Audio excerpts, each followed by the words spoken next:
काला साया। यूं तो बनारस घाट अपनी खूबसूरती के लिए बहुत प्रचलित है, पर घाट के किनारे कई राज लिए बैठे हैं। ये कहानी शुरू होती है बनारस के घाट के पास बने ममता निवास से, जहां प्रिया लाल जोड़े में ममता के घर उसकी बहू बनकर आती है। आओ आओ बहू, घर को अपने पैरों से पवित्र करो। ममता घर की दहलीज पार कर ही रही होती है कि अचानक एक बहुत गंदी सी बास पूरे घर में फैल जाती है।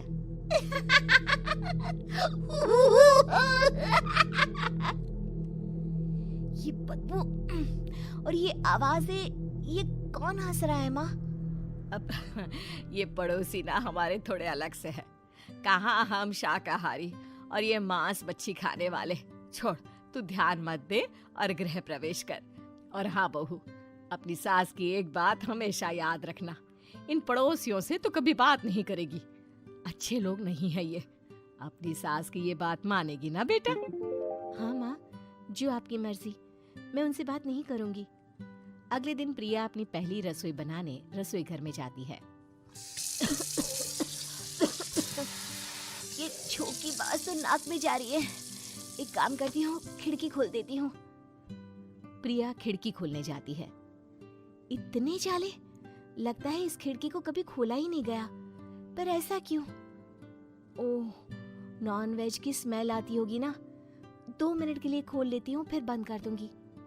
प्रिया खिड़की खोलती है। खिड़की खोलते ही उसकी नजर सामने वाले घर की खिड़की पर पड़ती है, जहाँ एक लड़की खड़ी होती है।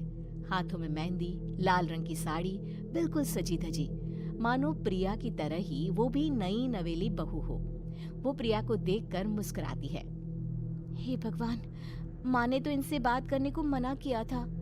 प्रिया फौरन ही खिड़की बंद कर देती है और तवे पर चढ़े रोटी की ओर देखने लगती है, पर वहाँ रोटी न होकर मछली पड़ी होती है।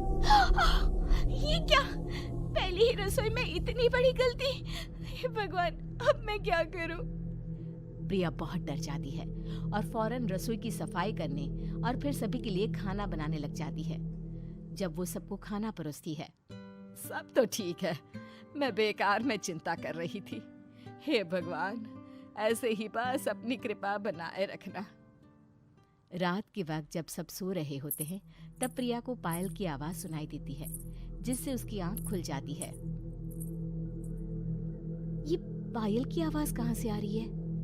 प्रिया उठकर उस आवाज के पीछे छत की सीढ़ियों तक जाती है। तभी उसे बच्चे के रोने की आवाज आती है। प्रिया छत पर जाती है तो क्या देखती है? वही लाल साड़ी वाली लड़की अपनी गोद में एक नवजात बच्चे को घुमा घुमा कर सुला रही है। तभी प्रिया की नजर उसके पेट पर पड़ती है। ओह गॉड, ये तो प्रेग्नेंट भी है। सुनिए, बच्चा सो नहीं रहा है क्या? मैं कुछ मदद करूं? नहीं नहीं, आपके घर वालों को अच्छा नहीं लगेगा, मैं संभाल लूंगी। स्नेहा की गोद से बच्चा हाथ मारकर प्रिया की गोद में आने को छटपटाने लगता है। दोनों घर अगल बगल में बने होने के कारण प्रिया उस बच्चे को गोद में ले लेती है। प्रिया के पास आते ही वो सो जाता है। बच्चे का वो स्पर्श रात भर प्रिया भूल नहीं पाती और अगली सुबह वो छत पर कपड़े सुखा रही होती है। तभी उसे एक औरत इशारा करके बुलाती है। स्नेहा कह रही थी बाबू तुम्हारी गोद में आते ही सो गया। मैं गौरी, स्नेहा की माँ हूँ। बहू, घर आना, बाबू को खिला भी लेना। शाम को जब घर पर कोई नहीं रहता, बच्चे से मिलने के लिए प्रिया छिपकर अपनी पड़ोसन के घर चली जाती है और कुछ देर बच्चे को खिलाकर वापस लौट आती है। इसके कुछ दिन बाद ही प्रिया को पता चलता है कि वो माँ बनने वाली है। ममता की खुशी का ठिकाना नहीं रहता।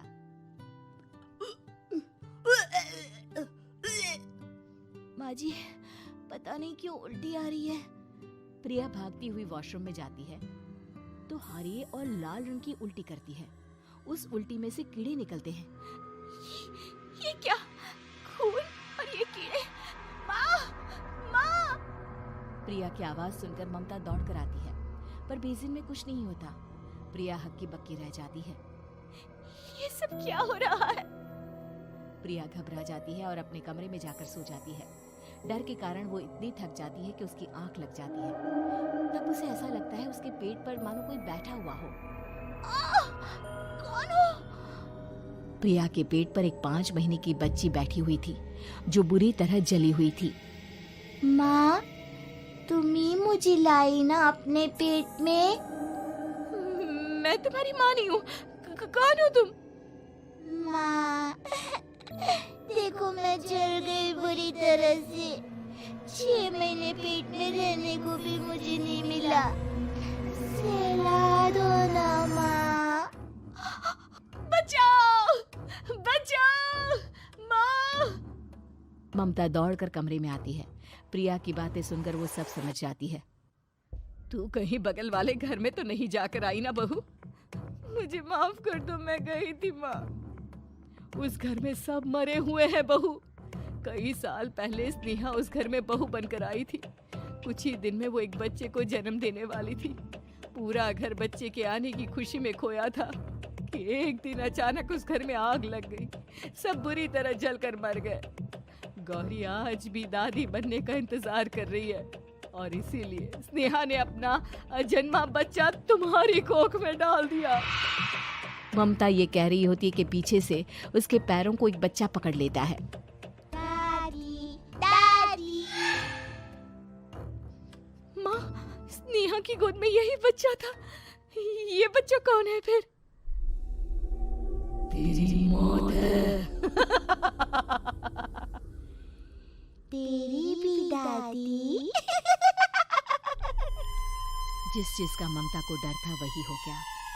ममता निवास के ऊपर मौत ने चादर बिछा दी थी। प्रिया का पेट ऐसे बढ़ जाता है मानो 9 महीने का हो। 2 हाथ उसके पेट से बाहर निकलते हैं। बहू, संतोष को फोन कर, किसी पंडित जी को बुला बहू। प्रिया का पति भागता हुआ घर आता है। ये तो होना ही था माँ।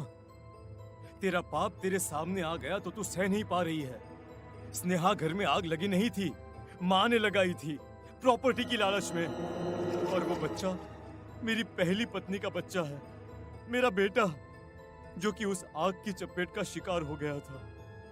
मैंने तुमसे ये सब माँ के कहने पर छुपाया था। मुझे माफ कर दो प्रिया। तुम अगर चाहो तो यहाँ से जा सकती हो।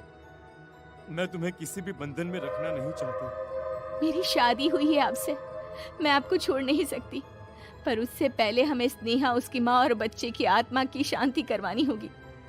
संतोष और ममता गौरी के घर जाते हैं। अंदर सब कुछ जला हुआ होता है। जमीन पर जली हुई लाशें बिखरी हुई थी। ममता रो रो कर अपनी करने की माफी गौरी से मांगती है। प्रिया स्नेहा के घर वालों का अंतिम संस्कार करवा देती है और ममता निवास फिर से आत्माओं के साए से मुक्त हो जाता है।